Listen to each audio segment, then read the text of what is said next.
Welcome to yet another episode of DYOR podcast show. And today I'm honored to have two guests from Web3 Clubs. So, Ochi and Rehema, I'll just allow you to introduce yourselves and then we start this amazing episode. So, who goes first? Ochi can go first. Yeah, How I about think ladies I'll. first? Yeah, I think I'll introduce Rehema, Okay. and then yeah. So Rehema is a founder at Web3 Clubs. She's actually uh, the one who came up with the strategy and the approach that we use, which is very successful. So I'll just let her introduce herself. Oh, thank you so much, Ochi. Thank you for the kind introduction. Yes, my name is Rehema. Web3 Clubs is what it is, courtesy of a brainstorming activity we did some time back in 2021, but also it was ignited by the fact that as we toured some colleges down in Mombasa County, and we interacted with some of the students in some of the one of the universities and colleges, and we realized that there was a huge gap in terms of how in terms of how the students were well versed with the Web3 space. Quite a number of them, up till their third and fourth year, did not have fundamentals, a fundamental understanding on blockchain. Literally none of them was building on anything. But then we also embraced the fact that they were very excited and curious to want to know and learn more and where to seek this information. And so we put our heads together and we said, why don't we embark on a training program that would but even before I concluded that statement, at the same time, I was collaborating very closely with BitKE that time, and we also realized a gap where a number of our clients would come in asking for people or who are building on their chains, or people who are doing groundwork in terms of establishing an ecosystem where people could build comfortably and launch products, but really there's nothing much that was happening. And so we thought to ourselves that perhaps we can create a bridge between those two worlds, those two unique worlds, and provide training for young developers, provide them with the necessary infrastructure and equipment, while at the same time ready them for this and future demands and expectations from the supply side. So we wanted to kind of find an equilibrium between both the supply and demand.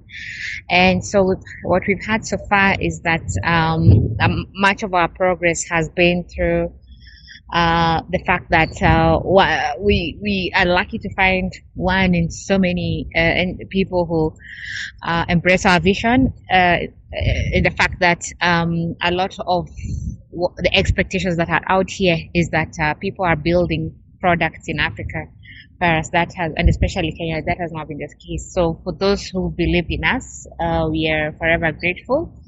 And we want to encourage them to continue supporting us to build this foundation so that together we can achieve the vision we seek. Yeah. I hope, yes, that's much of the introduction, Nikki. And also, I think part of the reason why this was exciting to me specifically is because a lot of the activities I undertook outside of my classroom back in the day when I was in campus have contributed to what I am today. So I believe in additional skill sets, additional networking beyond the classroom.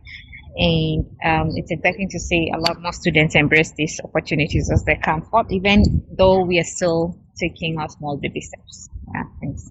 The introduction was pretty robust about what you do at Web3 Clubs, and I think it has also touched on what really inspired you to start this amazing project. Like you found a group of students in Mombasa, and I guess you wanted them to also add a certain set of skill set in the blockchain industry, and then that's when you started these Web3 clubs. So just on that, what is your mission with these Web3 clubs, apart from just imparting knowledge on students? And is it just focused on students or any other person who is interested in the blockchain space? I think I can go with this. So initially, the idea was to target the ongoing students in campus because we are leveraging one on the community that already exists there, physical community that already exists there in terms of them, the students who are taking on, carrying out their studies at the university. And then number two, we around the time we began seeing some of the players in the blockchain space interesting themselves in the universities by providing grants that would encourage universities to take on this capacity building gap by providing grants and that sort of thing. And we thought we would position ourselves well enough to take advantage of that. I no longer see that. I remember NIA had a program on NIA University. Algorand as well had also launched a program for universities. And then the other thing was that it was also we were also looking at resources in the sense that we will not necessarily have to have people travel from all over. We can meet them where they are at. And fourthly, we're looking at sustainability in the sense that it was way faster for us to have the students mentor others even with our absence. So we would encourage them to install these clubs right there at their campuses and to have a lot more students enroll as they join on campus, so that it's more of like a ripple effect. So once we trigger the movement, it can continue growing on it by its own, and with the enthusiasm that the students have.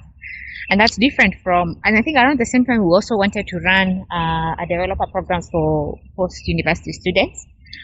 It didn't take off specifically with some one or two unforeseen reasons. It would have been exciting to also have more people join on the bandwagon, but then once again, we just needed to start small, make use of the minimal resources we had at that time, and obtain a bigger impact. But then, we also had we also envisioned to take this to high schools and even have training camps for teenagers, for example, when they go on holiday, So, but at the end of the day, all this requires resources in terms of human capital, in terms of time, in terms of the trainers, and my colleague Ochi on the call will also tell you how much effort goes into hand-holding all the students. Literally, they need to have someone who standby support beyond the training classes that they carry out during the training season. So we are learning along the way and adjusting very fast to meet this unique need. So granted that we obtain the resources fully, we'll definitely expand horizontally. But for now, we want to be more efficient in what we're doing and excel in the clubs within the colleges and universities primarily, and then for the others, whether it's high school or teenage camps, the much we can do for now is mostly outreach programs. Probably maybe go for a visit to one of the schools, have a conversation with the students, give them introduction of what the spaces. Yeah, and then that will be it. Yeah, thanks. Oh, so that's like some of the future implementations that you plan on achieving using exactly. And then also part of the unforeseen things we are dealing with right now is I mean, I don't know. So right now we have a mix of people who've attended public universities and others have attended private universities, and we know that different entities would have the uptake towards such kind of initiatives will be different, and we cannot impose ourselves on them. I'm saying this because so we present ourselves as the platform whereby all other players can come in and collaborate with us when approaching the universities, because all these chains are countless. There's so many. I can also begin a chain right now. You can, Ochieng on the call can, but it does not become sustainable if we all individually approach our learning institutions, who we all know for a fact how they preserve those entities of education per se. And so ours is meant to be more like a bridge where all these players can just come to us and have students to explore all these chains alongside with us, and make it a harmonious space for everyone to collaborate and participate in that way. Our respectful universities and the tutors there could appreciate this more. And we are also actually, by the way, encouraging our developers, students and graduates to consider utilizing the education and the training they obtain from these sessions in their thesis, in their final projects. And perhaps we could organically see universities take this up as part of their curriculum and the like. So, I mean, the ripple effects for what we see in this project are potentially very huge. And we are welcome, and that's why we are welcoming all manner of resources in terms of even brainstorming with people in the space, people also thinking alike, so that we can do this together as a community. Yes, thank you. Yes, you look forward to probably collaborating with institutions to provide them even better platforms to onboard all these changes that you're talking about. So maybe Ochi can talk about some of the past projects, or rather some of the past trainings that you've managed to successfully implement, and some of the collabs that you've done with all these some of these chains. Like you were speaking of Nia, you did something with Nia in the past, so I was just curious to tell the world of some of the amazing projects that you've done in the past. All right, thank you. So yeah, my name is Ochieng. I'm the program manager at Web3 Clubs.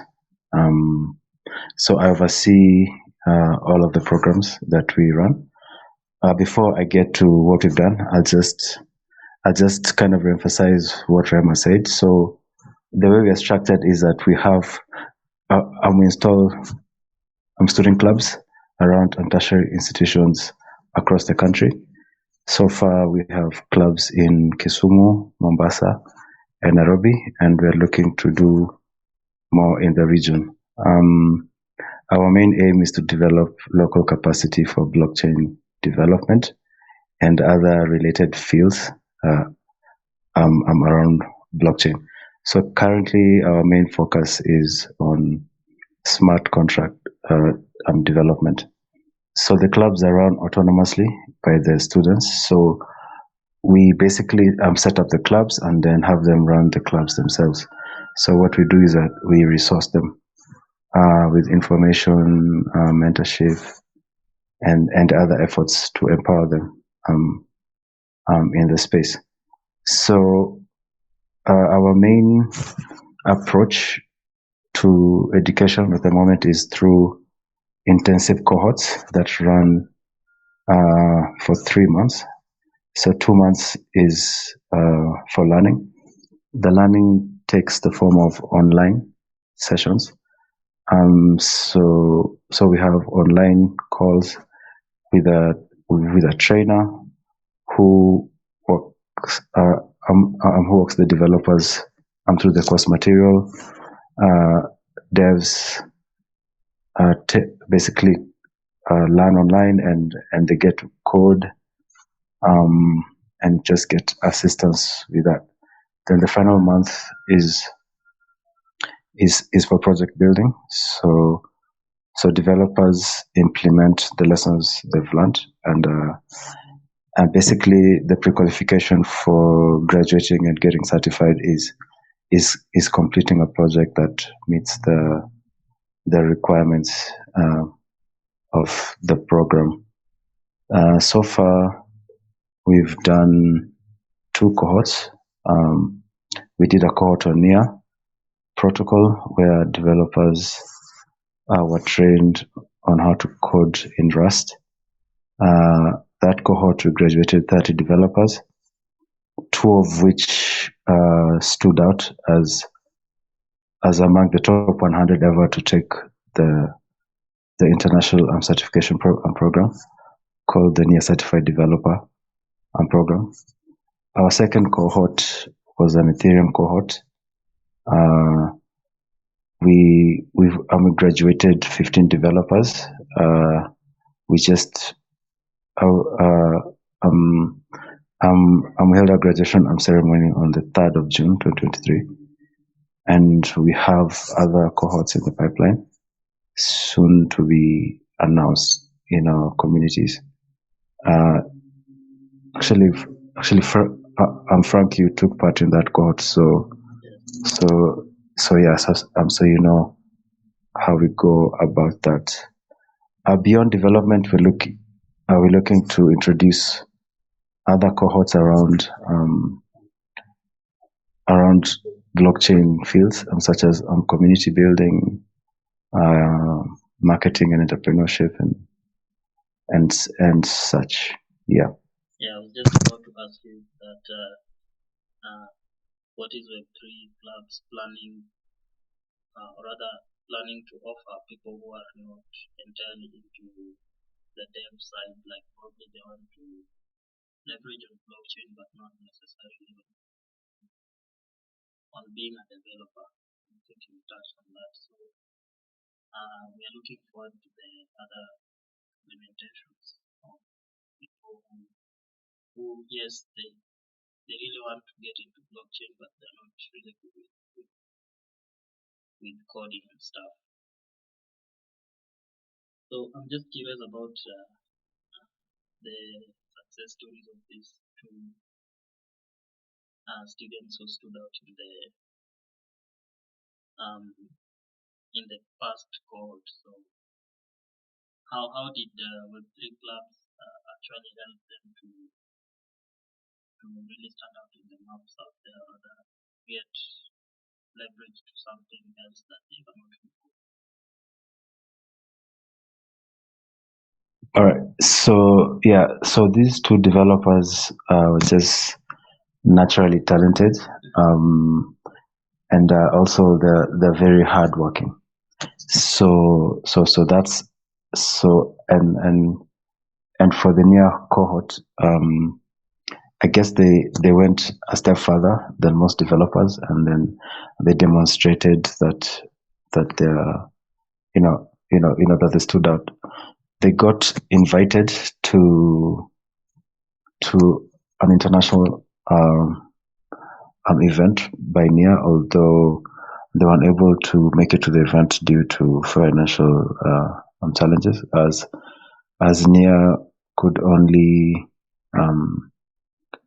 provide tickets to attend the event. Expenses such as flights and accommodation were on them. Yeah. So But they're on record as great NIA developers, and new opportunities are available to them. Should they seek to explore that. Yeah. So those are some of the challenges that Web3 Clubs aim to address. But there are some collabs that probably we should look forward to, that now will spiral the development of people who are looking to get into the next cohorts that probably Web3 Clubs is planning. And now, due to these collaborations, we can look forward to being linked to things like jobs in the Web3 industry, or even getting students into it. Can we look forward to such situations? Yeah, definitely. So a big part of what we're doing is looking for opportunities for our developers. So currently we are in conversations with a global blockchains solutions company. So the conversations are still in the early stages, so I cannot officially name them in this podcast. But they're looking to give our developers internship opportunities, paid internship opportunities. They pay really well, so this will go a long way into them building on their portfolios. Also, a good number of our developers have taken part in hackathons and won. So there was a near hackathon that 2 of our developers came out on top. There's also a hackathon by SNI. This was a hackathon based on mitigating a human-wildlife conflict in the Mara, where our guys came third place out of about 7 teams. So that was also a win. Yes, we are in conversations with a few other blockchains to provide cohorts, and more opportunities are on the way. Those will be communicated in our communities as well. So, Rehema, what advice people who want to get involved with the Web3 and also opportunities available in the Web3? What's your advice on people who probably want to get involved? Yeah, my advice will be that we all join hands, basically, because the more we have a lot more players than devs as well in the space, that would be great. And it's great that Ochieng has just mentioned about hackathons. And again, what Web3 is doing is that it's presenting us an opportunities to also learn from the errors and the opportunities we missed from the Web2 space as well. And we can try to combine the best of those worlds. Why do I say this? So whereas we all know that blockchain and just technology and innovation in general is not necessarily the silver bullet to all our problems, it's definitely a catalyst to what we are doing. And I would advise that we bring in as many stakeholders into the space as possible, and we should not just limit our lenses to the developers and the applications we expect to come forth from there. That way, we are able to leapfrog a lot of things. For example, the hackathon we had on NIA, it seemed like a strange idea to have players from the policy sector, NGO sector participate in a hackathon. Why? They were not building, no, of course, but they are there to impart on the devs and just everybody else the real issues that they are facing from, and we need to hear that from the horse's mouth. And I think that's something we need to encourage young developers for everything that they intend to build. Not unless maybe it's a game like Angry Birds. There's nothing I can do about some games in terms of consulting other people for you design one. But for the real concrete issues that you're facing, lack of access to reliable utilities, etc., perhaps it is really important that we also take that into account actively ahead of embarking on ambitious projects.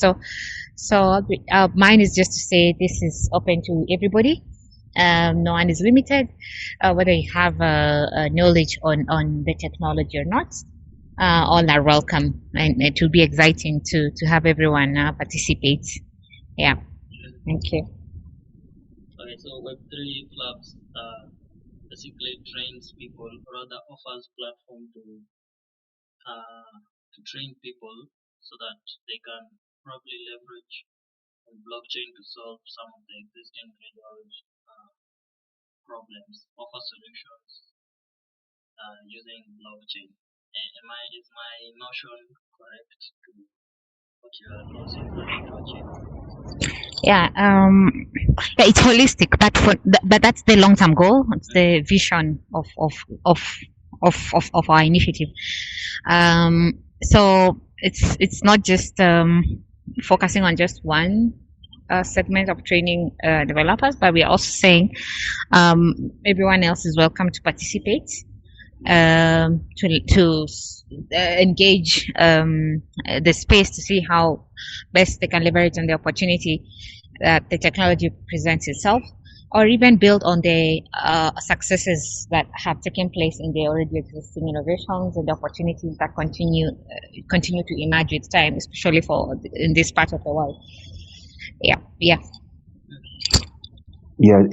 Just to add on that, so the blockchain space has a lot of opportunities for developers. Period. So what we want is to increase the role that African developers play in contributing to that space.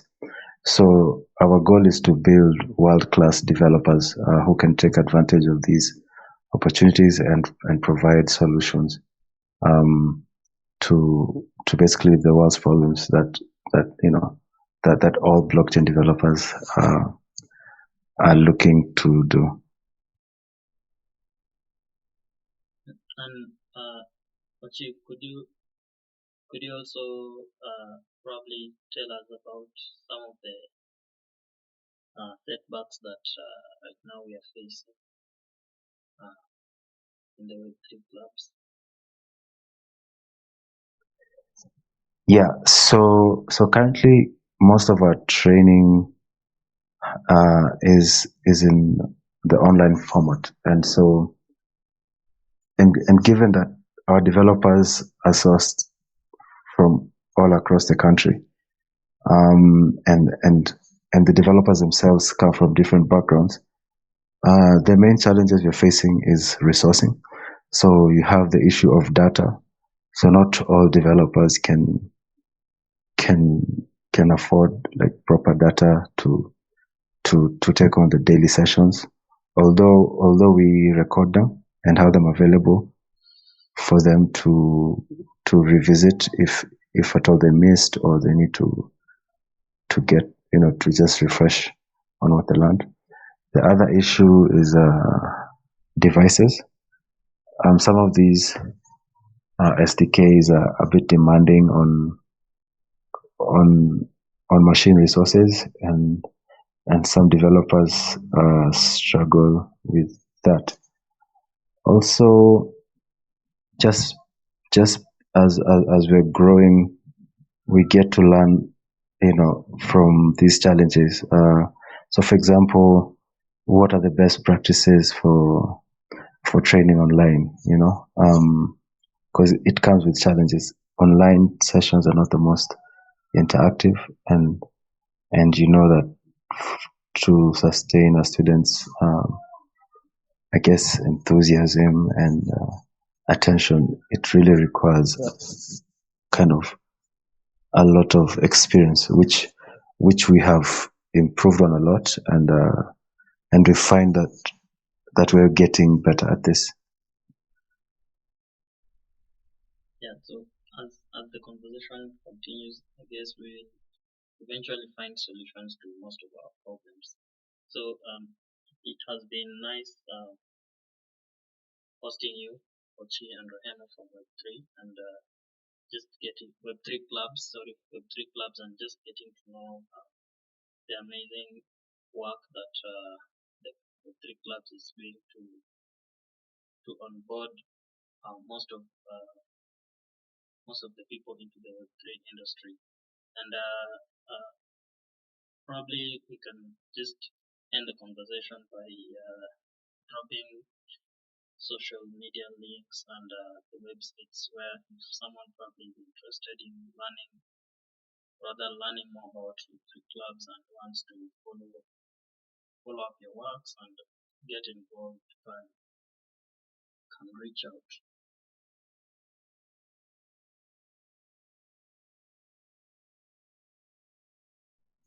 All right. So you can follow me on Twitter. My handle is Ochieng, Ochieng, 7K. 7 is a numeral. The Web3 Clubs website is web3clubs.io, and then our Web3 Clubs is an arm of a company called Kanga Labs. Kanga Labs is a company that focuses on building products, blockchain products, and we are coming up with an accelerator. So you can also follow Kanga Labs on our website, kangalabs.xyz. Yeah, I'll just drop the socials in the episode description. So, Rehema, how can we reach out to you? Products in Web3, surely managed from Kenya and in Africa, because this is the time our developers are very talented, they are very excited, very resourceful, and we am looking forward to see what's in store for everyone, for all of us, and for the whole world. Yeah. Yeah. So, where can we follow you on social media, or probably personal website to learn more about what you're doing to the world in the Web3 space? For now, I'll just be okay. Can edit this out? Let's focus on the Socials. yeah. So when they go to our socials, maybe what we can do Ochi with our socials is every time we have a trainer come in, they can also share their socials, so that when someone goes there, they can also easily link up to some of our key guys in the space, or even some of our excellent graduates. Yeah, indeed. We'll be tweeting those. Our Twitter is on our website. Yeah. So Frank, thank you for the opportunity. I'm a fan of your podcast, and we are glad to be here as it's taking off. Yeah, thank you so much, and I hope to host you in the next future episodes as we continue these conversations. Have a nice day. Be a pleasure. You too. Thank you so much. I look forward to the next podcast, and continue doing what you do. I will. Bye. Thank you so much. All right. Bye bye. Thank you.